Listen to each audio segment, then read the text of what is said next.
in relation to the ceasefire success or a failure, there are multiple ways to weigh things down here. Firstly, we have a situation where the American administration had certain measures taken against Israel and Benjamin Netanyahu to apply pressure and reach a ceasefire by also allowing countries that Israel didn't want in the negotiation process, like Turkey, who backs Hamas clearly and visibly and publicly, and as a matter of fact, shames European countries for labeling Hamas. Then that in return added more pressure on Israel. Israel wants to portray this for internal purposes and internal consumption purposes as misinformation, and no, they are actually applying pressure on Hamas. Of course, these countries will have leverage on Hamas to an extent, but Hamas as a resistance movement, it's not by itself, it's with other movements too, and it also doesn't make decisions on its own. It has consultations with other countries too. And when we had previous reports during the peak of the genocide, when there were reports of pressure, Hamas didn't back down with certain limits or national rights of the Palestinian people that they don't have the authority to actually even cross. That created another pressure element on Netanyahu, and like what the Turkish foreign minister said, less room for maneuverability from Benjamin Netanyahu. But although the ceasefire agreement actually is in place now, effectively, there are several things. The indications that have positivity in them, that this will somehow last, are as follows. Israel withdrew, some of its forces withdrew completely from the Gaza Strip, not just to these lines. All of the Palestinians who wanted to return north returned, north and south going back and forth. Aid is going in. Egypt is already rebuilding camps, of course, temporary housing in central Gaza, and the deal has been signed. Clearly, there's more pressure from Trump, who's supposed to be arriving to sign a finalized deal, and they're talking about peace and everlasting peace and all of these things.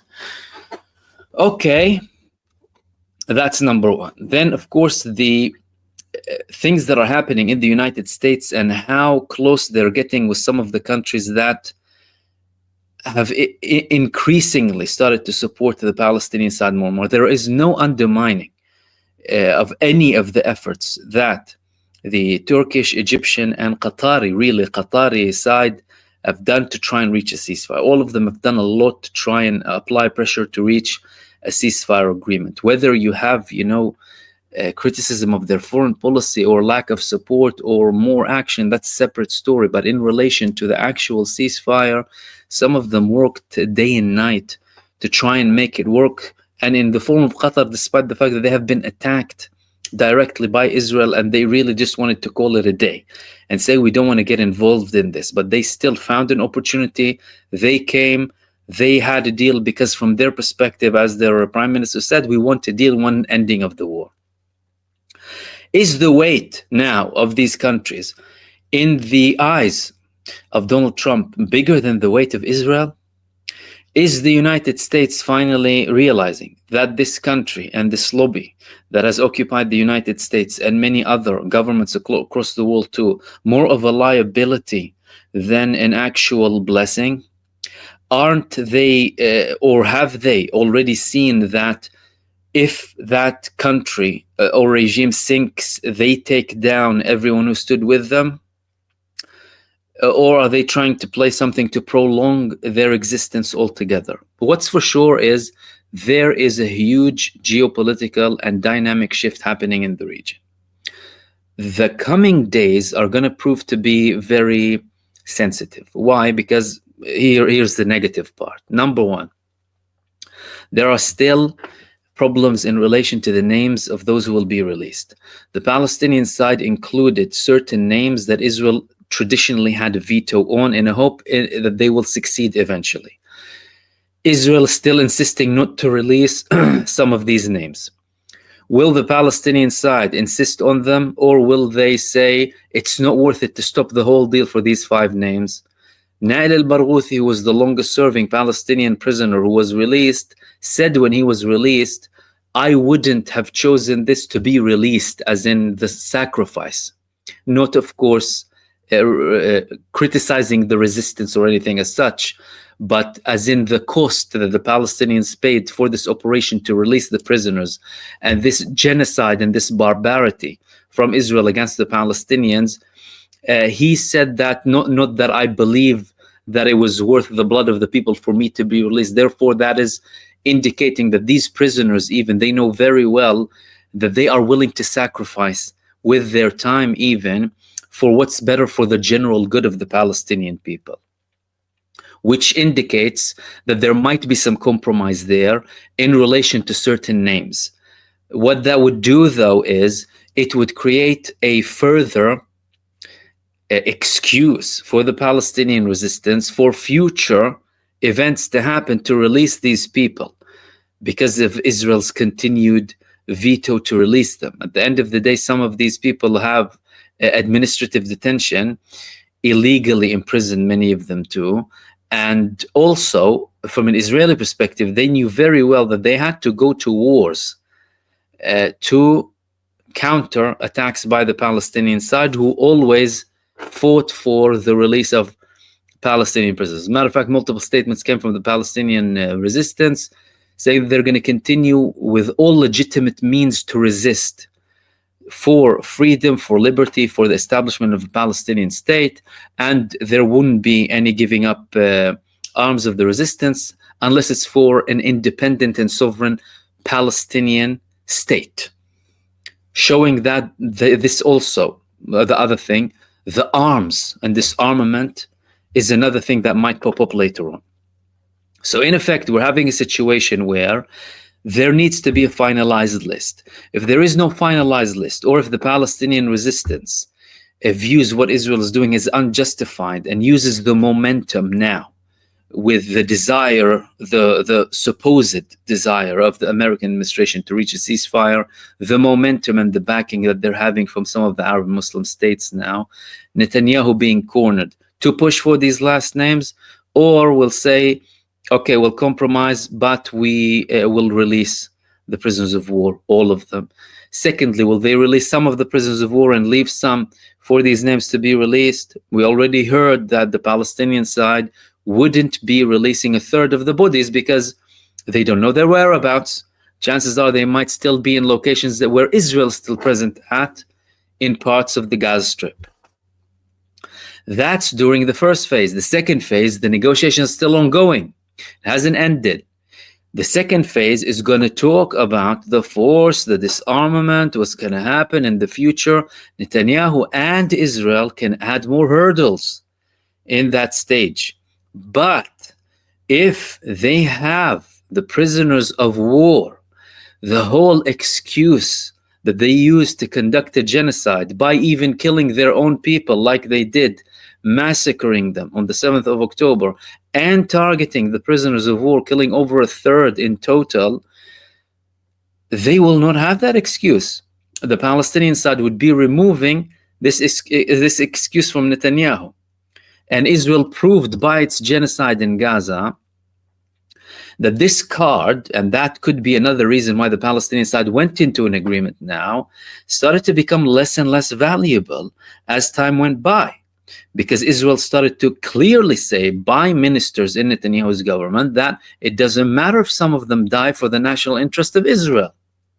Therefore, there was a calculated and strategic decision-making here from the Palestinian side, capitalizing on the opportunity that Donald Trump wanted this to happen very quickly, more hostility from Israel against other Arab nations, feeling more panic, and also having more persistence to get this over and done with. Otherwise, it would be Netanyahu would probably target more countries too, and they didn't want any of it.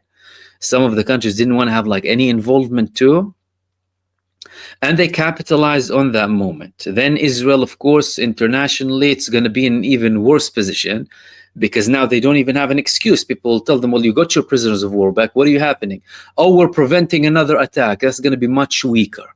Because although they were milking this hostage excuse, when we knew very well that they didn't care about any of them, because if they did, they would have had a deal from day one, because Hamas offered them a deal from day one. Release our prisoners, will release all of your prisoners, end of.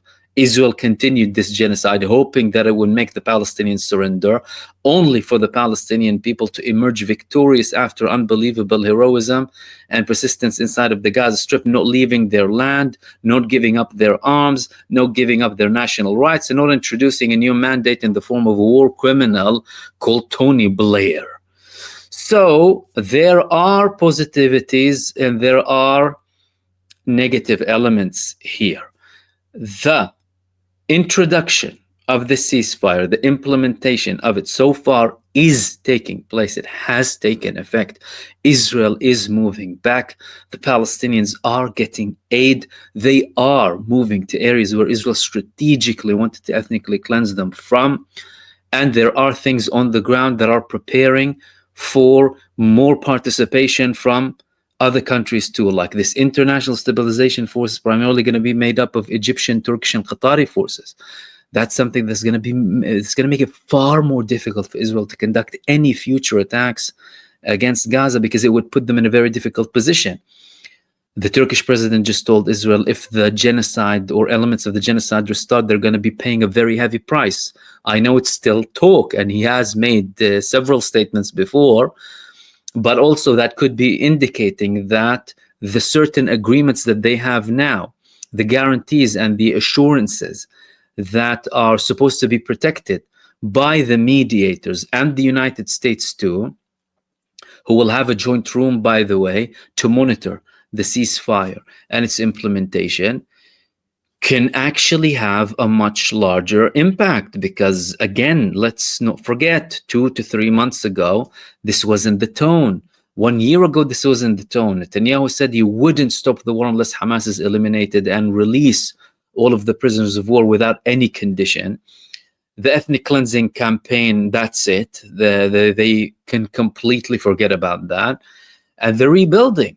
All of these were the hidden but genuine, real agenda. Well, not so hidden because some of them actually declared it, of Israel, ethnically cleansing the Palestinian people, expulsion, and murdering them, those who remain.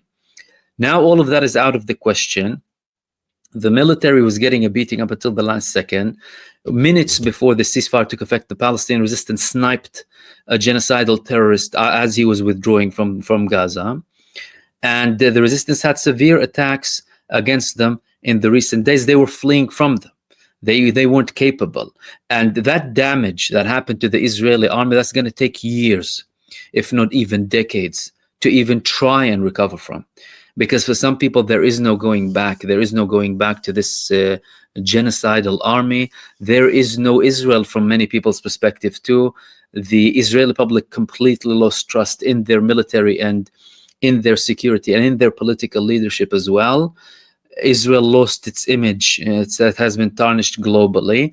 And although we're seeing an ending of this current round so far, or the ceasefire, this is not the end of the battle.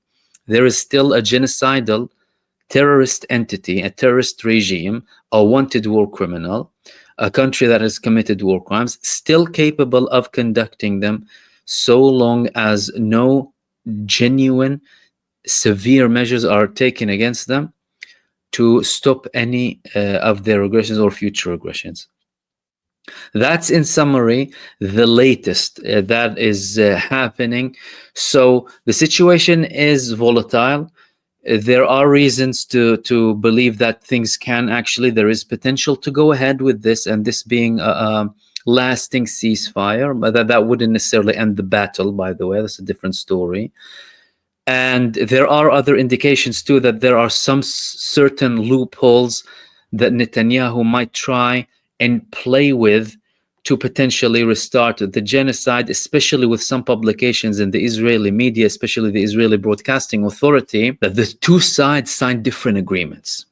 That the Israeli side signed an agreement with the delegation, and the Palestinian side had a different agreement or different paper to sign with the mediators. According to Israeli media, they did it because they don't sign the same documents as Hamas, which is a pile of garbage, because Israel previously asked for direct meeting with Hamas delegations and Hamas refused. But this might show that the mediators tried to reach these formulas to bridge the gap and actually make it happen, to get the ball rolling, because according to them, if you do get the ball rolling, you will even create a bigger momentum to continue down the ceasefire, especially after all of this pressure started to accumulate against Israel.